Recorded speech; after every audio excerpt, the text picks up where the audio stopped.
దేశవ్యాప్తంగా విపరీతమైన దుమారం రేపిన నీట్ ప్రశ్నాపత్రాల లీకేజ్ వ్యవహారంలో ఎట్టకేలకు ఒక పెద్ద వికెట్ పడింది.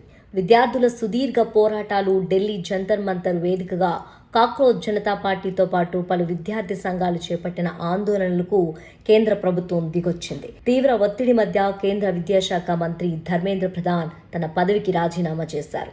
తన నిర్ణయాన్ని అధికారికంగా సోషల్ మీడియా వేదిక ఎక్స్ ద్వారా ప్రకటించిన ప్రధాన్ తన రాజీనామా లేఖను ప్రధానమంత్రి నరేంద్ర మోదీకి పంపినట్లు వెల్లడించారు. విద్యార్థుల భవిష్యత్తే నాకు అత్యంత ముఖ్యమన్నారు ధర్మేంద్ర. ప్రస్తుత పరిస్థితుల్లో దేశ వ్యతిరేక శక్తులు తమ స్వార్థ ప్రయోజనాల కోసం వాడుకోకూడదనే ఉద్దేశంతోనే ఈ నిర్ణయం తీసుకున్నానన్నారు. విద్యార్థులు తమ విలువైన సమయాన్ని వివాదాల్లో కాకుండా చదువుపై కేటాయించాలని సూచించారు.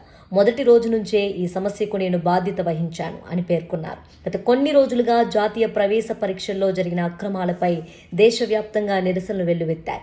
ముఖ్యంగా జంతర్ మంతర్ వద్ద సీజేపీ నేతృత్వంలో విద్యార్థులు చేసిన పోరాటం విద్యాశాఖ జవాబుదారీతనం వహించాలనే డిమాండ్ తీవ్ర రూపం దాల్చడంతో మోదీ సర్కార్పై విపరీతమైన ఒత్తిడి పెరిగింది. చివరికి మంత్రి రాజీనామాతో విద్యార్థుల నిరసనలకు ఒక కీలక మలుపు లభించింది.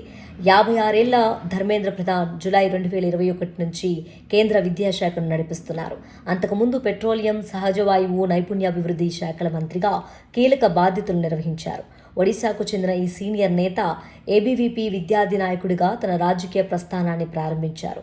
జూన్ 2024లో మూడోసారి మోదీ ప్రభుత్వం అధికారంలోకి వచ్చినప్పుడు ఆయనకు మళ్లీ విద్యాశాఖ బాధ్యతలే దక్కాయి. ప్రస్తుతం ఆయన రాజీనామా చేయడంతో తదుపరి విద్యాశాఖ మంత్రిగా ఎవరు రాబోతున్నారనే దానిపై రాజకీయ వర్గాల్లో తీవ్ర ఉత్కంఠ నెలకొంది.